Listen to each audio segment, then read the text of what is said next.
WhatsApp class 11 welcome back to the channel. और आज हम लोग कंटिन्यू करने वाले हैं अपने चैप्टर सप्लाई को। सप्लाई का एक पार्ट ऑलरेडी हमने अपलोड कर रखा है। अगर आपने फर्स्ट पार्ट नहीं देखा तो लिंक डिस्क्रिप्शन में दिया हुआ है, आप जाकर के फर्स्ट पार्ट को चेक करो। देखो फर्स्ट पार्ट में हमने क्या पढ़ा था। फर्स्ट पार्ट में हमने पढ़ा था मीनिंग ऑफ सप्लाई, उसके बाद types of supply, individual supply and market supply. उसके बाद हमने पढ़ा था individual supply curve, individual supply curve के साथ साथ मार्केट सप्लाई कर्व और individual and market supply schedule. आज मैं कंटिन्यू कर रहा हूं सप्लाई चैप्टर को।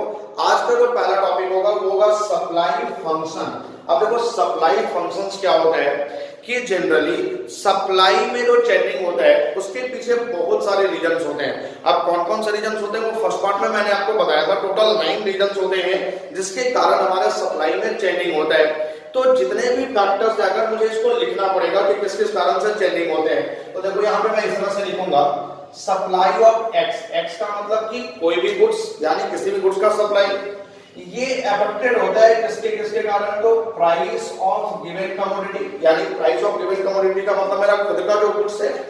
उसके बाद प्राइस ऑफ अदर गुड्स, जो अदर गुड्स का प्राइस है। उसके बाद हमने लिखा था price of factors of production, factors of production के प्राइस के कारण। उसके बाद हमने और क्या पढ़ा था, गवर्नमेंट पॉलिसीज। उसके बाद हमने पढ़ा था objectives of the firm and so for. तो यहाँ पे जनरली जितने भी फैक्टर्स हैं, जितने भी डिटरमिनेंट्स हैं जो सप्लाई पर अपना इंपैक्ट डालते हैं, उनके फंक्शनल रिलेशनशिप को अगर मैं दिखाता हूं तो उसको मैं बोलता हूं सप्लाई फंक्शंस। अब देखो यहाँ पे क्या है, ये एक्स फॉर एस, एक्स का मतलब क्या होता है कि सप्लाई ऑफ गुड्स, ये सप्लाई ऑफ गुड्स हो गया। और ये सारे जो है ये सबके सब फैक्टर्स अफेक्टिंग द सप्लाई है। और एफ का मतलब क्या होता है, फंक्शन। एफ का मतलब होता है फंक्शन। तो यहाँ पे जो भी फंक्शनल रिप्रेजेंटेशन है between the supply of goods and the factors affecting the supply, उसको मैं बोलता हूं सप्लाई फंक्शन। अब आप इसको समझो क्या बोल रहा है, the functional relationship between supply of goods and the factors affecting supply is called the supply function। कि जो भी supply of goods है और उस supply को affect करने वाले जितने भी factors हैं उनके बीच जो functional relationship होता है उसको मैं बोलता हूँ supply function। अब उसके बाद अगर हमने सप्लाई दो तरह के पढ़े थे, individual supply and market supply, तो सप्लाई फंक्शंस भी कितने तरह के होंगे, दो तरह के, एक इंडिविजुअल सप्लाई फंक्शंस और एक मार्केट सप्लाई फंक्शन। अब देखो इंडिविजुअल सप्लाई फंक्शंस में किसी एक प्रोड्यूसर का सप्लाई आपको दिखाना है और मार्केट सप्लाई फंक्शन में एक से ज्यादा प्रोड्यूसर का सप्लाई दिखाना है। तो individual supply functions as well as market supply functions.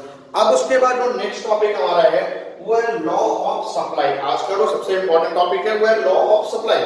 और देखो लॉ ऑफ सप्लाई तो हम लोग पूरे चैप्टर्स में पढ़ते आ रहे हैं। इस चैप्टर्स में अभी तक हमने जितना भी पढ़ा वो सबका सब लॉ ऑफ सप्लाई ही पढ़ा। कि क्या law of supply, it state the positive और direct relationship between the price and quantity supplied keeping other factors constant। कि जब भी प्राइस और क्वांटिटी सप्लाई के बीच में जो डायरेक्ट रिलेशनशिप होगा उसको मैं बोलता हूं law of supply. Direct relationship का मतलब क्या होगा कि जब जब मेरे गुड्स का प्राइस बढ़ेगा मेरा क्वांटिटी सप्लाई में क्या होगा, बढ़ेगा। और जब जब मेरे गुड्स का प्राइस घटेगा तो क्वांटिटी सप्लाई भी क्या हो जाएगा, घट जाएगा। तो ये था द पॉजिटिव, इसको मैं क्या बोलता हूं, पॉजिटिव और direct relationship between the price and quantity supply keeping the other factors remains constant. तो ये था हमारा लॉ ऑफ सप्लाई। अब जब भी आपको लॉ ऑफ सप्लाई बताने बोलेगा, लॉ ऑफ सप्लाई लिखने बोलेगा, तो आप इस तरह से लिख कर क्या होगे, सबसे पहले तो आप ये लिखोगे कि इट स्टेट द पॉजिटिव और direct relationship between the price and the quantity supplied keeping other factors remains constant। उसके बाद आप एक सप्लाई शेड्यूल बना देना, कोई भी सप्लाई शेड्यूल, इंडिविजुअल शेड्यूल, और कोई भी एक सप्लाई कर्व बना देना, इंडिविजुअल सप्लाई कर्व। तो ये हो गया हमारा लॉ ऑफ सप्लाई। अब उसके बाद नेक्स्ट जो हमारा टॉपिक है reason behind the law of supply. यानी ये जो हो रहा है कि जो प्राइस बढ़ रहा है उसके कारण हमारा क्वांटिटी सप्लाई भी बढ़ रहा है। ये जो हो रहा है ये किसके किसके कारण से हो रहा है कि अगर प्राइस बढ़ रहा है तो क्वांटिटी सप्लाई भी बढ़ रहा है और प्राइस घट रहा है तो क्वांटिटी सप्लाई भी घट रहा है। ये किस कारण से हो रहा है, what is the reason behind the quantity supplied, यानी इसके पीछे क्या रीजन है कि प्राइस बढ़ेगा तो क्वांटिटी सप्लाइड भी बढ़ेगा, प्राइस घटेगा तो क्वांटिटी सप्लाइड भी घटेगा। तो देखो हमने यहाँ पे 3 रीजन लिखे हैं। तो सबसे पहला रीजन वो क्या है, प्रॉफिट मोटिव। अब देखो प्रॉफिट मोटिव क्या होता है कि जनरली हमने गुड्स का प्राइस बढ़ाना है, गुड्स का प्राइस जब भी बढ़ेगा तो उस केस में मेरा प्रॉफिट मार्जिन भी बढ़ेगा, और जब प्रॉफिट मार्जिन बढ़ेगा तो मैं अपने सप्लाई को क्या करूंगा, बढ़ा दूंगा, क्योंकि जनरली हम लोग जो भी काम कर रहे हैं वो पैसे के लिए, प्रॉफिट के लिए कर रहे हैं। तो अगर मेरे गुड्स का प्राइस बढ़ गया तो मेरा प्रॉफिट मार्जिन भी बढ़ जाएगा, जब प्रॉफिट मार्जिन बढ़ जाएगा तो मैं अपने सप्लाई को भी क्या करूंगा, बढ़ा दूंगा। यानी कि अगर मेरा प्राइस बढ़ा तो उस केस में मेरा प्रॉफिट भी बढ़ेगा, और जब प्रॉफिट बढ़ेगा तो मैं सप्लाई को भी क्या करूंगा, बढ़ा दूंगा। उसके बाद अगर मेरे गुड्स का प्राइस घट गया तो मेरा प्रॉफिट मार्जिन भी घट जाएगा, और जब मेरा प्रॉफिट मार्जिन घटेगा तो मैं सप्लाई को भी क्या करूंगा, घटा दूंगा। तो ये सबसे पहला रीजन है प्रॉफिट मोटिव कि जब जब मेरे गुड्स का प्राइस बढ़ेगा मेरा प्रॉफिट बढ़ेगा, और प्रॉफिट बढ़ेगा तो मैं सप्लाई को क्या करूंगा, बढ़ा दूंगा। नेक्स्ट है हमारा change in number of firms. अब change in number of firms क्या है कि फॉर एग्जांपल यहाँ पे 2 फर्म्स हैं, एक फर्म जो है, एक फर्म ये राइस ग्रो कर रही है और एक फर्म जो है ये व्हीट ग्रो कर रही है। एक फर्म राइस ग्रो कर रही है और एक फर्म व्हीट ग्रो कर रही है। अब सपोज कि यहाँ पे भी 50 लोग हैं जो राइस ग्रो करने में लगे हुए हैं और यहाँ पे 50 लोग हैं जो व्हीट ग्रो करने में लगे हुए हैं। अब फॉर एग्जांपल कि अगर मेरे व्हीट का प्राइस बढ़ जाता है, व्हीट का प्राइस बढ़ जाता है तो उस केस में मेरा प्रॉफिट मार्जिन भी बढ़ जाएगा। अब जब प्रॉफिट मार्जिन बढ़ जाएगा जबकि राइस का प्राइस हमारा कांस्टेंट है, तो उस केस में जो लोग राइस का प्रोडक्शन कर रहे थे, जो लोग राइस ग्रो कर रहे थे, वो सब लोग छोड़ करके उसमें से कुछ लोग इधर आ जाएंगे, कुछ लोग इस साइड में आ जाएंगे, यानी व्हीट पे आ जाएंगे। तो अब ये बताओ कि अगर 50 लोग में से कहीं ना कहीं 20 लोग भी अगर व्हीट पे आ गए राइस छोड़ करके, तो यहाँ पे नंबर ऑफ प्रोड्यूसर्स कितने हो जाएंगे, टोटल 70। अब बताओ कि जब यहाँ पे लोग बढ़ेंगे तो नंबर ऑफ पीपल बढ़ने के कारण सप्लाई क्या हो जाएगा, ऑटोमेटिकली बढ़ जाएगा। यानी अगर मेरे व्हीट का प्राइस बढ़ गया तो मेरा प्रॉफिट मार्जिन भी बढ़ गया, जबकि राइस का प्राइस कांस्टेंट है। तो उस केस में कुछ लोग राइस छोड़ करके व्हीट पे आ जाएंगे, और जब व्हीट पे ज्यादा लोग आ जाएंगे तो उस केस में व्हीट का सप्लाई क्या हो जाएगा, ऑटोमेटिकली बढ़ जाएगा। अब इधर देखो कि इधर राइस पे अब 50 लोग भी नहीं है, अब 20 लोग अगर व्हीट पे चले गए तो उस केस में यहाँ बच गए सिर्फ 30 लोग। तो अगर लोग कम होंगे तो राइस का जो सप्लाई है वो क्या हो जाएगा, ऑटोमेटिकली घट जाएगा, क्योंकि लोग कम है तो सप्लाई घट जाएगा। तो ये था हमारा change in number of forms, यानी कि नंबर ऑफ फॉर्म्स लोग चेंज कर लिए, राइस छोड़ करके व्हीट पे आ गए, व्हीट ग्रो करने लगे क्योंकि उसमें प्रॉफिट मार्जिन ज्यादा हो गया। तो ये था change in number of forms और प्रॉफिट मोटिव। लास्ट हमारा क्या है, चेंज इन स्टॉक। अब देखो चेंज इन स्टॉक क्या होता है।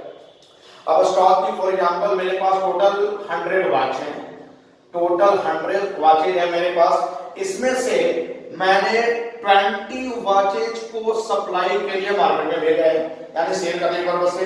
बाकी के जो 80 वॉचेज हैं, 80 वॉचेज उनको मैंने स्टॉक कर लिया है, स्टॉक मेंटेन कर लिया है। क्यों स्टॉक मेंटेन कर लिया, क्योंकि मैं ये बेचना ही नहीं चाह रहा हूं ना, अभी मेरा प्राइस बहुत ज्यादा नहीं है वॉच का, तो मैं इसको बेचना नहीं चाह रहा हूं क्योंकि मुझे प्रॉफिट मार्जिन ज्यादा नहीं मिल रहा है। उस केस में अगर मेरे गुड्स के प्राइस में चेंजिंग होता है, आप समझो यहाँ पे मैंने 80 वॉच को स्टॉक करके रखा हुआ है मैंने अपने गोडाउन में। अब अगर इस गुड्स का प्राइस यानी वॉच के प्राइस में इंक्रीजमेंट होता है, यानी वॉच का प्राइस बढ़ जाता है, तो उस केस में बताओ कि जैसे ही मेरा प्राइस बढ़ेगा मैं स्टॉक को क्या कर दूंगा, स्टॉक रिलीज कर दूंगा, स्टॉक मैं रिलीज कर दूंगा। यहाँ पे स्टॉक रिलीज करने का मतलब कि मैं उसका सप्लाई क्या करूंगा, बढ़ा दूंगा। जैसे ही मेरे गुड्स का प्राइस बढ़ेगा मैं स्टॉक रिलीज कर दूंगा, यानी मैं अपना सप्लाई बढ़ा दूंगा।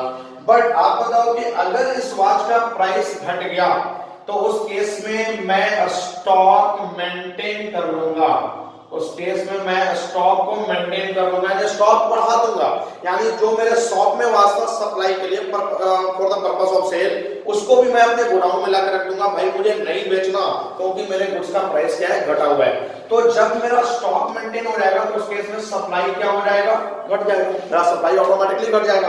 मार्केट में जब से सप्लाई घटता है तो उसको मैं शॉर्टेज बोलता हूँ कि मार्केट में गुड्स शॉर्टेज हो गई, क्योंकि मैंने स्टॉक मेंटेन कर लिया ना, मेरे गुड्स का प्राइस अभी नहीं मिल रहा है, प्रॉफिट मार्जिन मेरा नहीं हो रहा है, तो मैं स्टॉक मेंटेन कर लूंगा, स्टॉक को मैं इंक्रीज कर दूंगा, तो सप्लाई मेरा ऑटोमेटिकली क्या हो जाएगा, घट जाएगा। तो ये 3 रीजंस थे behind the law of supply. पहला profit motive, change in number of firms and change in stock. अब उसके बाद कुछ ऐसे भी गुड्स हैं जो लॉ ऑफ सप्लाई के अंडर में नहीं आते हैं, यानी उनको हम लोग बोलते हैं exceptions of law of supply. Most important topic कि कौन कौन से ऐसे गुड्स हैं जो लॉ ऑफ सप्लाई के एक्सेप्शंस में आते हैं, यानी कि इन पे लॉ ऑफ सप्लाई का ये वाला प्रिंसिपल इन पे अप्लाई नहीं होगा। तो देखो इसमें सबसे पहला क्या है, एग्रीकल्चरल गुड्स। अब एग्रीकल्चरल गुड्स क्या है कि एग्रीकल्चरल गुड्स में जो हमारे लैंड का कैपेसिटी है क्रॉप को ग्रो करने का, वो लिमिट है।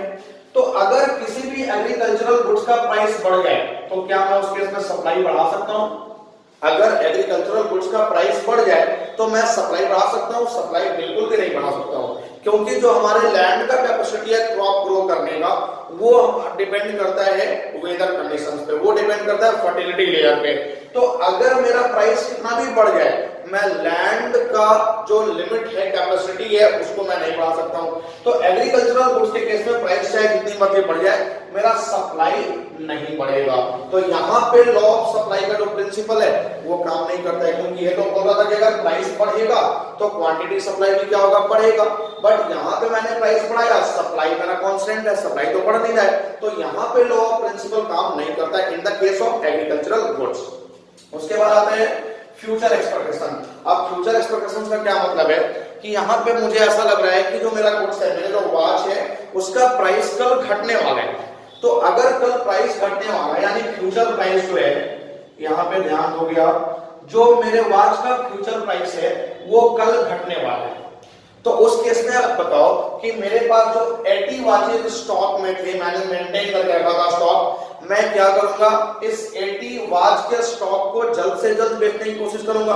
प्राइस कल घटने वाला है कि फॉर एग्जांपल कि अगर 500 रुपीज प्राइस है, 500, और कल ये घट करके होने वाला है 300 रुपीज, तो उस केस में मैं ये कोशिश करूंगा कि जो 80 वॉचेज मेरे स्टॉक में है उनको मैं आज ही सप्लाई कर दूं, यानी कि प्राइस मेरा घट गया, यानी कि 300 कल होने वाला है, तो मैं क्या करूंगा, कोशिश करूंगा कि 80 वॉच जल्द से जल्द मैं आज ही सेल कर दूं, यानी कि 400 रुपीज अगर मुझे मिल जाए तो 400 रुपीज में भी मैं सप्लाई क्या करूंगा, सप्लाई 400 रुपीज में भी मैं सप्लाई को बढ़ाऊंगा।